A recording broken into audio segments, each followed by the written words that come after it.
Jadi ilmu ini agak jelimet, tapi ma'ruf. Nah, sehingga Rasulullah kalau kita meyakini syafaatul Rasulullah SAW, itu cara berpikir harus kita balik. Misalnya begini, wong Islam nakale ngono, penggaweane maksiat kok disafaati Kanjeng Nabi kurang penggawean. Caranya berpikir jangan gitu. Kalau gitu kayak mari mangkal, wong nakale ngono kok untuk syafaati Kanjeng. Tapi cara berpikir gini, syafaatul Rasulullah itu wasi'ah, luas sekali. Syafaatul Rasulullah ghairu munhasirah, tidak terbatas. Syafaatul Rasulullah itu lebih sakti ketimbang dosanya umatnya. Semua ulama dulu kalau nyifati Allah juga gitu. Allahumma misalnya, maghfiratuka awsa'u min dzunubina. Ya, yang misalnya yang pakai mutakalim ya Allahumma maghfiratuka awsa'u min dzunubi wa rahmatuka arja inti min amali. Jadi jangan kitanya dulu. Kalau kitanya dulu kan nyifati kita dosa banyak. Itu sama ndak usah ngaku, sudah tahu semua. Tapi nyifati pertamanya apa? Allahumma maghfiratuka awsa'u min dzunubi wa rahmatuka arja inti min amali. Sehingga dari nyifati maghfiratullah yang wasi'ah, yang tidak terbatas, kemudian kita sah mengatakan bahwa ahlul maksiat pun mungkin atau berhak dapat ampunan. Sama, syafa'atu Rasulillah itu ghairu munhasirah, syafa'atu Rasulillah itu wasi'ah, sehingga sahlah riwayat syafa'ati li ahlil kabair min ummah. Itu bukan menyangkut melegalkan kabirah, bukan menyangkut mengesahkan orang Islam dosa besar karena nanti dapat syafaatnya Rasul. Cara berpikir jangan gitu, nanti kamu mentasjek, memberanikan orang melakukan maksiat berdasar iktimat syafaati Rasulillah. Itu jangan gitu, cara berpikir dibalik apa? Syafa'atu Rasulullah awsa'u wa awsa'u, sangat luas, sehingga saking luasnya sampai yang tukang maksiat saja kebagian. Sama rahmatnya Allah Ta'ala itu wasi'ah, rizkinya Allah ya wasi', sampai wong nganggur ya iso mangan ngono. Nah begitu juga rahmatnya Allah Ta'ala itu wasi'ah, sampai wong sing sumpek utange akeh ya iso guyu ngono.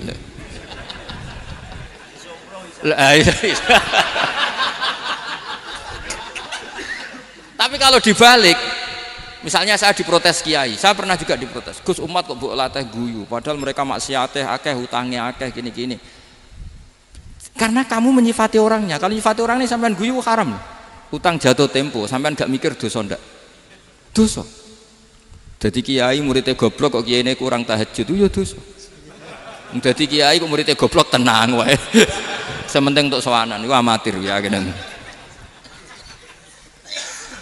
Mestinya cara berpikir dibalik. Rahmatullah wasi'ah, rizkuhu ya wasi', fadluhu wasi', sampai wong sumpek wae iso guyu. Sehingga kita ini sudah objek. Loh, kita ini tidak subjek, di alam raya ini kita tidak subjek tapi apa? Objek. Makanya saya berkali-kali mengatakan, mbok kayak apa sumpeknya kita, tetap wong iso guyu. Karena apa? Allah mensifati dirinya wa annahu wa adhaka wa abka. Allah itu adhaka, zat yang memberi orang iso guyu, wa abka lan zat sing maringi wong iso nangis. Karena sifatnya Allah Ta'ala pasti nafidah, sifatnya Allah Ta'ala pasti terjadi, dan kita objek. Makanya wong sumpek utange akeh, bojo ora percaya, tangga ora percaya, nak guyu banter-banter. Karena Allah itu adhaka, zat sing maringi guyu. Wa abka, sudah presiden, sudah gubernur, sudah menteri, nah Allah kepengen nangis no yo nangis. Coba ngeluhnya apa kalau misalnya jenengan seorang mantan presiden atau mantan gubernur, kadang anaknya calonan RT mbok menang bondak. Ngeluhnya apa orang alim, misalnya alim alama, anaknya mau jadi jurumiyah ra iso, susah. Kaya raya anaknya jadi pasien, susah. Allah punya cara untuk abegah, untuk bikin orang nangis. Nah karena kita ini objek, pasti sesumpek apapun orang yang bisa tertawa ya bisa nangis. Makanya banyak ulama yang nggak terlalu serius mikir agama ini, bukan karena dablek, enggak, karena Allah mensifati dirinya Al-Hadi, yang memberi petunjuk. Kita nggak ditunggoni Kanjeng Nabi, nggak ditunggoni Wali Songo, nggak ditunggoni para Alawin yang dulu, nggak ditunggoni Habib-Habib yang kayak Said Abdul Al-Haddad. Tapi karena Allah itu Al-Hadi, yang memberi petunjuk, dan sifatnya Allah Ta'ala la budda wa ayat takuna nafidah, sifatnya Allah pasti nafidah. Amerika kayak apa liberalnya, sekarang trennya juga banyak yang masuk Islam. Kampung-kampung pedalaman nggak ada kiainya, cukup mudin. Kadang membawa agama itu orang yang ke situ mau nyari kayu. Orang di pedalaman Kalimantan, Sulawesi itu pertama itu nyari kayu, tapi bawaan hidayat, lama-lama bikin masjid. Saya pernah di Korea, ke sana orang nyari uang, niatnya juga nyari uang, tapi akhirnya tersiksa kalau enggak bikin masjid. Karena apa? Karena Allah itu Al-Hadi, zat yang memberi petunjuk. Maka kamu tidak usah khawatir. Agama ini pasti jalan ila yaumil qiyamah. Karena Allah Al-Hadi. Sama. Mbok kamu umat mbok weden-wedeni kowe ku amalan ora mesti ditampa. Nek ora ditampa mlebu neraka. Ngono mulai ngaji ya tenang ae. Tenang, santai. Bahkan kadang bilang gini, Pak Yai tadi gak bener. Masa ngecap orang mlebu neraka? Kita yang masyarakatnya gak tahu pintunya. Pak kayaknya tahu pintunya. Karena orang itu punya cara. Loh ya betul. Orang Bedui itu kalau ngaji sama Nabi itu lebih unik timbang yang soleh, timbang yang pinter. Sehingga banyak ilmu itu ditemukan dari orang Bedui. Karena cara berpikir itu aneh. Kalau orang soleh, orang waras kan berpikirnya ada aneh, standar. Jadi orang Bedui itu aneh. Pernah suatu saat Rasulullah itu khutbah cerita kiamat. Wah, dahsyatnya kiamat kayak apa? Semua orang diam nangis semua. Orang Bedui enggak, lebih cerdas. Ini Nabi itu aneh, cerita kiamat kok udah ada tanggalnya, ini gimana? Orang nangis semua karena dahsyatnya kiamat kayak gitu. Bumi dihancurkan, wus. Pantas sudah nangis dewi-dewi. Ya ono sing nangis pabrik banyune macam-macam ya. Ini kalau kiamat gimana ini perjalanan air kemasan saya kan orang mikir mikir dewi-dewi gitu. Tapi ini enggak. Orang Bedui cara berpikir tuh enggak. Malah ya Rasulullah, mata sa'ah. Engkau itu cerita kiamat tapi enggak jelas tanggalnya. Kalau cerita kiamat ya harus jelas dong kapannya. Jadi unik. Jadi cara berpikir sahabat kaget semua loh. Kaget. Karena gak kepikiran. Nabi a'radu anhu, a'radu itu mengabaikan. Banyak sahabat yang menganalisis lam yasma kan. Nabi memang gak dengar sehingga mengabaikan. Ada yang analisis lagi sami'a wa kariha. Sebenarnya Nabi dengar itu gak berkenan karena tengah-tengahnya khutbah kok tanya. Tapi si Arabi ini cerdas. Masuk akal kan? Misalnya mau pilihan presiden, orang mesti tanya kapan kan gitu. Ya kan? Mau ganti presiden atau ganti bupati, takarannya orang kan kapan? Kayak Mas Akom jadi wali ndak? Pertanyaannya kan kapan? Kalau jatuhnya kan sudah ya. Sehingga tanya, mata sa'ah ya Rasulullah. Lama-lama Nabi diangen-angen, bener juga orang ini. Saya cerita kiamat kok gak jelas kapannya. Ini Nabi menjawab. Tapi karena Nabi orang-orang yang sangat pinter, tanya balik. Ma'atat talaha. Lalu kalau kamu berani tanya kiamat kapan, saya tanya balik. Ya persiapan kamu apa? Jawabnya santai saja. Fawwah ma'atatulaha kabira sholatin wala siyamin walakinni uhibbuka ya Rasulullah. Saya enggak menyediakan apa-apa, sholat saya biasa aja, maksudnya standar. Ya kira-kira 5 waktu pas. Ya jenis saya lah kira-kira gitu. Wala kabira siyamin, dan saya puasa ya standar saja pas. Walakinni uhibbuka ya Rasulullah. Tetapi saya mencintai engkau ya Rasulullah. Jawabannya Nabi apa? Almar'u ma'aman ahabba. Sebagian riwayat anta ma'aman ahbabta. Jadi hadis itu populer tuh barokahnya wong desa tadi. Andai kan dia punya etika, maka sowan dulu tanya 4 mata. Itu jadi hadis ahadi. Tapi barokahnya dia selonong di depan umum. Zaman Nabi khutbah itu jadi hadis mutawatir. Jadi kadang barang baik itu barokahnya orang yang enggak baik. Maksudnya su'ul adab. Tanya gitu kan su'ul, tapi itu barokah. Akhirnya hadis itu mutawatir karena didengar ribuan sahabat yang mendengarkan khutbahnya Rasulullah. Tapi kalau hadis itu satu-satu kan khossoni bidzalika Rasulullah, khossoni bidzalika Rasul, itu nanti jadi hadis ahadi yang kualitasnya jauh di bawah hadis mutawatir. Jadi barokahnya orang su'ul adab itu ada karena Allah yang mendesain ini. Akhirnya kata sahabat, kata Anas bin Malik, mereka itu mangkelnya bukan main sama Arabi tadi karena tanya nggak sopan sama Rasulullah. Tapi setelah Nabi jawab almar'u ma'aman ahabba fama farihu bisyai'in farahahum bidzalika badal. Mereka tidak pernah senang dengan hadisnya Nabi sesenang riwayat almar'u ma'aman ahabba. Barokahnya Arabi Bedui. Makanya saya sebagai kiai ini Bedui saya tak pertahankan ila yaumil qiyamah. Karena umat ini pernah terbarokahi oleh orang apa? Bedui. Barokai suladab tadi. Jadi mohon ini supaya majelis ini kan majlisul iltorti Rasulullah, coba terlatihlah mengatakan Allah itu subjek, Allah itu al-fa'ilul mukhtar, Allah itu al-fa'ilul mukhtar, Allah itu yang menentukan alam ini. Dan Allah mensifati dirinya wa annahu huwa adhaka wa abka. Allah itu zat yang memberi orang itu bisa tertawa, dan Allah juga yang memberikan orang itu bisa menangis. Mbok kayak apa kamu neror umat, wah amal nggak mesti diterima gini-gini, ternyata neng majelis nangis ya, mulai guyu kadang guyu-guyunya ngenyak tenang nih. Daripada apa ya, agak-agak merodok orang yang dohirnya beda dengan batinnya, nggak perlu distatuskan seperti itu. Ya sudah biasa saja. Jadi nah fi muqaddimihim, imam besar dalam manhaj ini namanya Abul Hasan apa?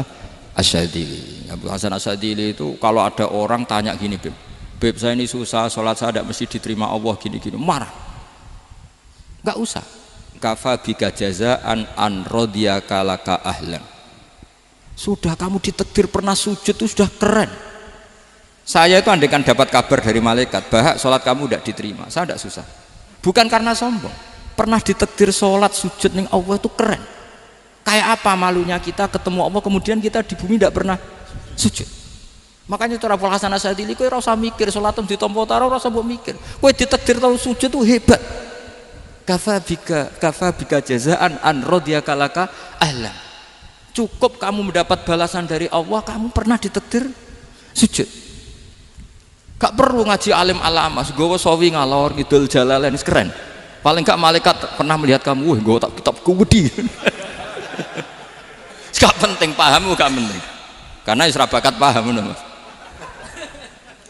Jadi Abul Hasan Asyadzili adalah orang yang, dan itu Al-Hasani ya, dan itu Al-Hasani. Makanya macam-macam, kita yang Al-Husaini sudah kita punya Faqih Muqaddam, punya banyak. Di Al-Hasani yang paling populer diantaranya adalah Abul Hasan Asyadzili. Beliau itu kalau ngendikan sesuatu itu positif terus.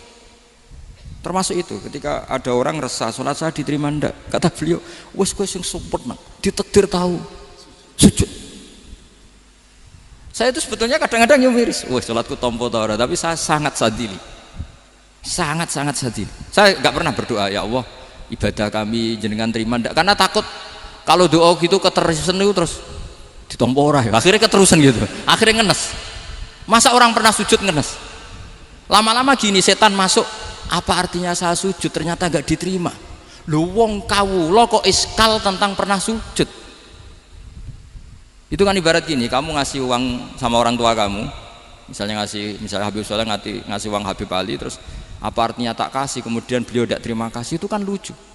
Terima kasih tidak terima kasih, seorang anak ngasih orang tua itu keren. Makanya saya bangga dengan Habib Soleh ketika beliau mengumrohkan Habib Ali, sudah mendaftarkan haji Habib Ali. Nggak usah mikir diterima apa enggak, wes keren, itu sudah perilaku yang keren, yang hebat. Makanya saya sering tuh, ada orang mau cerai tanya saya, Gus saya ini cerai gak, istri saya kurang ajar gini. Gak usah. Lalu bojoku lo judes. Uang di bojoku wis keren, paling gak kowe ra darani jomblo.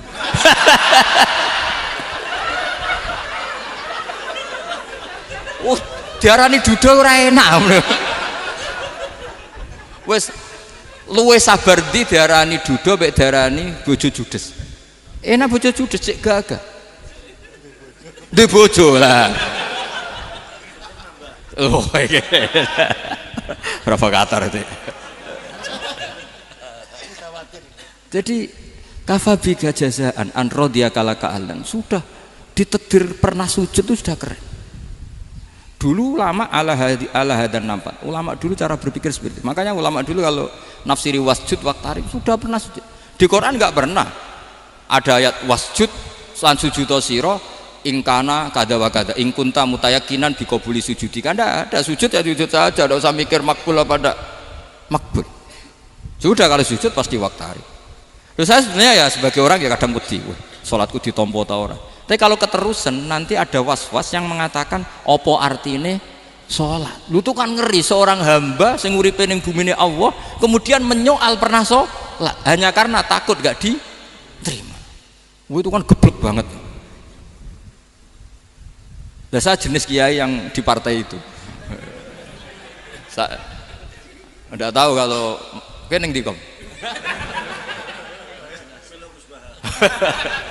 Sedih umat masa kamu gak ono kerene blas. Jadi nah nanti kalau misalnya ada manhajnya Habib Soleh yang tidak seperti itu tidak apa-apa, mungkin supaya orang nggak takabur, nggak fakhr, sehingga makanya mulai dulu lama itu ya partainya kalau nggak rojak ya khauf. Nah saya ini yang jelas terang-terangan ikut partai rojak saja, apa? Partai rojak, karena banyak yang sudah di partai khauf. Tapi saya rojak yang bil ilmi tadi. Makanya Sayyidina Umar radhiyallahu anhu itu yang namanya sama sujud. Saya itu punya kitab. Habib Soleh pernah tak tunjukin tulisan tangan saya. Muji-muji sujud. Sayyidina Umar ketika ditusuk seorang gila itu Majusi ya. Abu Lu'lu' terkenalnya itu Hulamul Mughirah terkenalnya itu. Ditusuk, dia sahabat, beliau sahabat wali. Jadi nusuk Umar itu kayak apa? Nusuk Mas Akom aja dosa besar, apalagi nusuk Umar. Itu ketika ditusuk, dia itu ya punya dendam. Namanya manusia itu punya dendam. Maksudnya namanya orang kan mangkel sama yang nusuk. Kalau orang mangkel itu inginnya kan yang nusuk itu masuk neraka. Tapi apa kata Umar? Ngendikan gini, tanya pertama, yang nusuk saya siapa? Orang Majusi. Orang Majusi, Hulamul Mughirah. Alhamdulillah alladzi lam yaj'al maniyati biyadi rajulin lam yasjud laka sajdatan yuhaju biha indaka yaumal qiyamah. Saya itu senang Gusti, yang nusuk saya orang yang nggak pernah sujud sama jenengan. Jika kalau saya dendam supaya dia masuk neraka, saya nggak takut orang itu nuntut sama saya. Tapi kalau dia pernah sujud, pernah sholat, kemudian dia masuk neraka karena nusuk saya, kemudian dia berargumentasi, saya pernah sujud ya Allah, kenapa engkau masukkan neraka? Saya tidak berani jawab ya Allah, saking hormatnya sama yang namanya sujud. Jadi kamane dendamnya kesampaian cara Jawa ya. Dendam dengan tanda kutip ya, tidak makna semestinya. Jadi mangkel mbek sing nusuk nak mlebu neraka pantes wong ora tau sujud wae Gusti gitu. Tapi kalau pernah sujud kemudian dia masuk neraka karena saya, bisa yuhajuni biha yaumal qiyamah. Jadi kayak apa sujud? Saya apa? Nabi itu kalau muji sujud sampai ngingetkan wa hatta takuna sajdatul wahidatu khairan minad dunya wa ma fiha. Nanti kalau kamu di akhirat ketemu Allah, kenangan terbaik kita apa? Di dunia pernah sujud. Keren aja. Cara ning pondok wis tau bayar syariah lho. Cara sowan kiai tau ngamplopi Mas. Wis go jajan. Nah tapi kadang setan itu masuk tadi. Apa artinya sujud gak mesti ditompo, apa artinya sowan Habib ngaturi ra mesti ditompo, ngaturi kiai. Akhirnya ada ketakutan. Nah kalau ketakutan ini berlebihan lama-lama, ma faidatus sujud. Wah itu sudah buruk sekali wong hamba kok tanya ma faidatus sujud. Nah, ini di pentingnya mazhab-mazhab Syadzili. Jadi saya ngaji agak-agak uraan itu amdan. Kalau ini watak sudah bukan. Jadi uraan itu ada dua, ada yang amdan bismil ilmunya banyak terus milih manhaj. Insya Allah saya partai itu. Ada yang uraan bakat Mas. Ada ya? Ada apa banyak? Nah sebetulnya khauf juga gitu Bim. Ada khauf itu karena ilmu. Ada Habib alim alama atau kiai alim alama, dia tahu masyarakat kalau ngikuti Gus Bak nanti jadi fakhr, kurang tawaduk, terus dia milih partai khauf. Lah yang buruk